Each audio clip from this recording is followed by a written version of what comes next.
Buckle up, everybody, because this one's, well, this one's a little different. Today, we're taking a deep dive into something that might make you raise an eyebrow. Or two. Or two. You got it. Right. Roadkill cuisine. That's right. Roadkill cuisine. Yeah, you heard that right. We came across this piece about the annual Roadkill Cook-Off. Held in Marlinton, West Virginia. Part of their Autumn Harvest Festival. A real live event. And I know what you're thinking, but hold on. Before you jump to any conclusions, let me just clarify. Right off the bat, we're not talking about actually eating roadkill here. Not at all. No.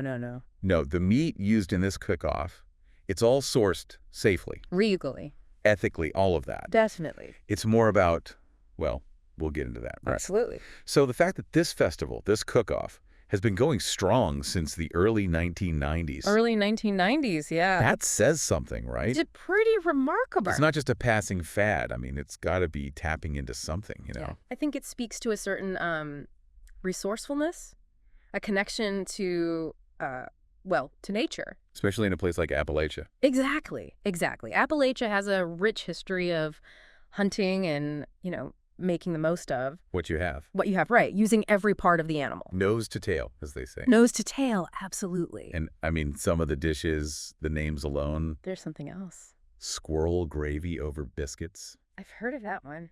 BBQ black bear sliders. You can't make this stuff up. I know. I mean, does it get any more creative? I think that's part of the appeal, the creativity. It's definitely attention-grabbing, but is it just, like, shock value?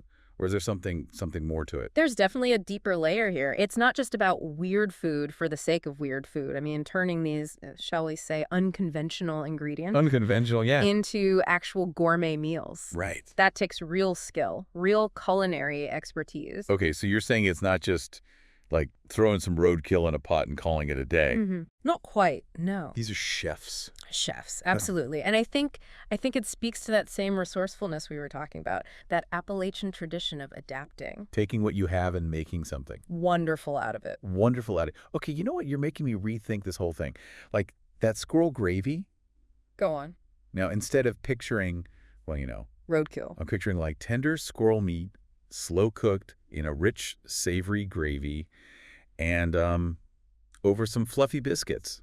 Doesn't sound too bad, does it? It kind of sounds delicious. Here you go. But okay, full disclosure, I'm not sure I could eat like squirrel. Sure. Or bear, for that matter. It's not for everyone. Not for everyone, right. So do you think there's maybe an element of pushing boundaries here, like challenging our preconceived notions about what's food? I think that's definitely a part of it. Yeah. It's about stepping outside of our comfort zones, culinarily speaking, expanding our palates. Being open to new experiences. And you know what else I find interesting? What's that? It's not all like serious and, morbid. Yeah, morbid.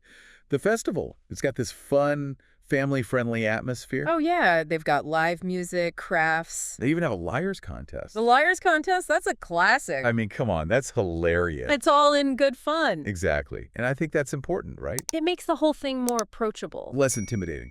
Exactly. It's about celebrating Appalachian culture, having a good time. And maybe trying something a little different. Maybe. So, putting you on the spot here, but would you be brave enough to try a roadkill-inspired dish? I think I would. I think I'd be curious to try. What would you go for? I'm thinking venison. Venison. It's a lean meat, flavorful. Yeah, good choice. Good choice. Okay, so it seems like this festival, it's a lot more than just strange food, right? It's a window into a specific culture, a way of life. Their values. Resourcefulness, self-sufficiency. And a sense of humor. You got to have that. You got to have that. Yeah. It makes you think about, our own relationship with food. Where it comes from. And it makes you wonder what other unexpected culinary adventures are out there.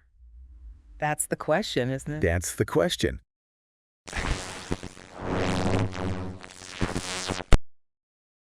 Thanks for listening to today's podcast. The West Virginia Media Lab is all about celebrating our state and its people, businesses, stories, news, and folklore. If you love West Virginia like we do, be sure to comment below, then subscribe, like, and hit the notification bell to stay connected. Until next time, stay wild, wonderful, West Virginia.